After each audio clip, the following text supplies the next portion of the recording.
they're coming for your children. As a matter of fact, they've already got your children, and they've even got my children. Question is, what are we going to do about it?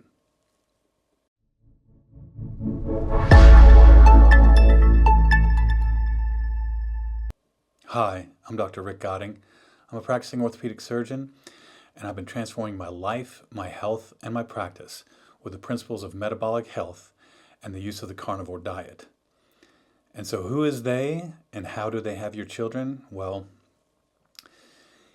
I want to be very careful not to make it seem like big food and big pharma are these nefarious entities with smoke-filled rooms sitting around intentionally saying, let's make the kids fatter, and then when they get adults, they'll all be sick, and we'll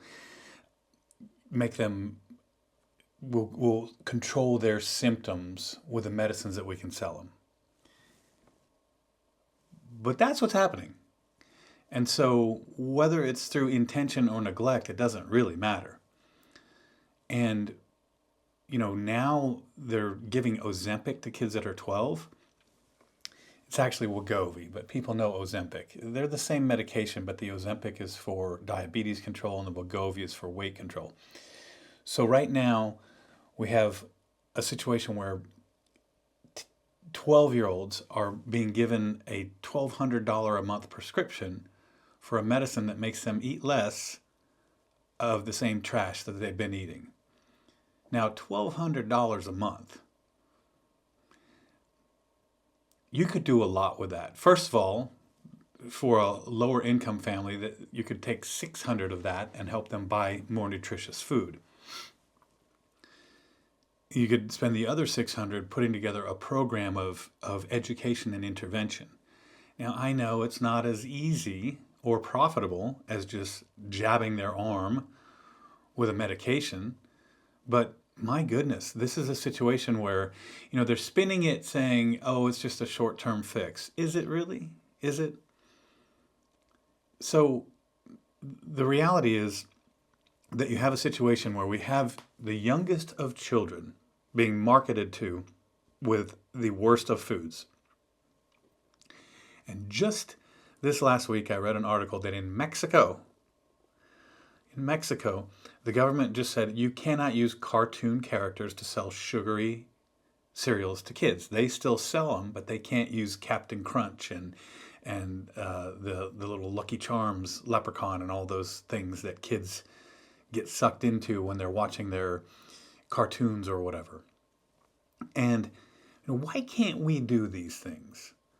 Or why won't we? Why won't we do these things? Why won't we protect our children from getting on this escalator of death? And that's what it is. It's an escalator of death. It starts when you're young, and it starts with sugary beverages and sugary cereals, and it destroys your metabolic health. And then you keep going, and it's really actually, I'm going the wrong direction. It's an escalator down. But most clearly, your health the escalator is down. And what it is it's a situation where you can debate whether the system is set up directly to do it. You can debate how much intention versus negligence is happening. But right now, we have an absolute health catastrophe in this country. A catastrophe where the average adult in America is obese and has metabolic syndrome or some markers of metabolic syndrome, which means you're just really unhealthy. And hey, I was there. But you know what? I started watching cartoons when I was young, and they used to have Count Chocula. And boy, Mom, I got to get some Count Chocula. So I was sucked right into it. And of course, back then, parents didn't have any idea about nutrition. I still am shocked when I talk to some people and they're like, so what's a carbohydrate? I literally talk to some of my patients and they tell me they're not really sure the difference between a carbohydrate and, the other food groups, the fats and the proteins. I mean, when you spell it out, well, there's fat, protein, and carbohydrate. Oh, but when you just use the word carbohydrate, they don't necessarily know. This is intentional. We need a massive, massive change. I walk into my daughter's schools and there's vending machines full of sugary drinks and terrible, highly processed food.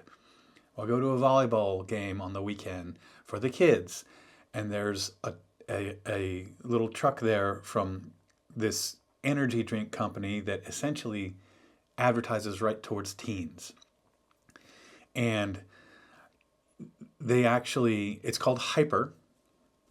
And I'll tell you, they when the in when the kids were having their homecomings, they had special Hyper homecoming drinks for each school. And you can't even find online. I tried for 20 minutes to try to find how many grams of sugar are in a Hyper drink, but they won't tell you. I don't understand how that's legal, but they won't tell you. So I assume it's like other energy drinks, 40, 60, 70 grams of sugar, teaspoons and teaspoons and teaspoons of sugar.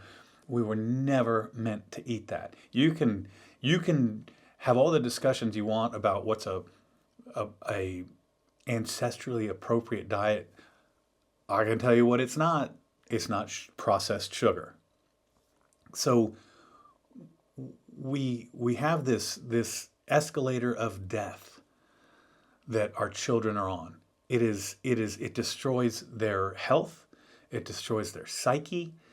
I mean, you combine that with the social media and everything, and it's a catastrophe. I fight this battle in my house all the time, trying to get my kids just to edge them, feed them as many good meals as I can, try to tell them, look, you're going to have trouble with this because your metabolism is getting wrecked right now. And by the time you want to get a hold of it, it's just going to be a lifetime struggle.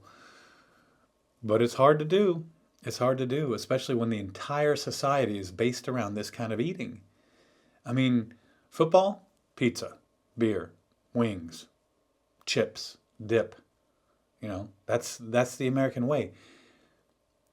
I mean, we have to chisel away at this culture a little bit at a time because it's the death of us. It's the death of us as a nation, honestly. This is an escalator of death for the entire nation, physically, spiritually, morally, all of it. You can't eat junk food and sell junk food to kids and then give them really heavy, powerful medicines to manage the symptoms that the terrible food that we're feeding them causes, because that's only treating the symptoms. I mean, Wegovy and Ozempic, they basically make you feel full. So it's basically a starvation diet. It's just an imposed low-calorie starvation diet. And if you don't change how you eat, it doesn't do anything. And if you do change how you eat, you don't need any of that. I would tell you that we're sleepwalking in the middle of a catastrophe. It's I mean, the Titanic is sinking here, and we are in the band playing music. And so, in the comment section, why don't some of you tell me how you deal with this if you have kids and how you're working through this? Because this is a challenge. This is a tremendous challenge as a parent. I mean, we tried to fight the battle when the kids were young. We did as much as we could to try to get them to eat as good as we can. And fair enough that, look, the kids are going to eat if you put food in front of them. They're not going to starve themselves to death. And I tried to do that as much as possible. And we feed them healthy meals at the house. But they go out the house, and I will admit we have some snacks. We have chips in the house. And, we don't have sugary snacks in the house. We don't keep sugary beverages. But it's hard because they're going to go to a sleepover. They're going to drink this boba sugar nonsense. They're going to get in their cars when they're teenagers. They're going to go run to Hyper. They're able to take money out of their wallet and buy sugary beverages and snacks at their schools. I mean, we're acting like it's not happening. When some ungodly percentage, I don't remember if it's 30 or 40% of kids in America under 18 are either obese or diabetic. It was just not the case when I was a kid. I was obese when I was a kid, and I can tell you, there might have been one or two other kids in the school, but of that entire school, I was obese, and it was tough for me, and I had to change my eating, and it's been a struggle my whole life. But man, we got to get in this struggle. We have to help our children. We have to care enough about them to write to your senator, write to your congressman and say, listen, we need some massive action on childhood nutrition. And we can't go with the food pyramid, which is a catastrophe. I mean, it's almost, I almost lose hope sometimes because the government itself is telling our kids that they should eat tons of carbohydrates. And it's just, look at the health of America and, they can say, well, people aren't following the guidelines. Well, even when they do, you don't see a lot of progress. We need to have a whole revamp of what's healthier. But we've got to get people involved in power. And we also have to have a grassroots movement. Now, I'm doing all I can. I mean, all I have time for, I'm a busy orthopedic surgeon. I've got 2 teenage girls that are playing sports and running around and doing stuff. I don't have a whole lot of time to do much else than just kind of put this out there.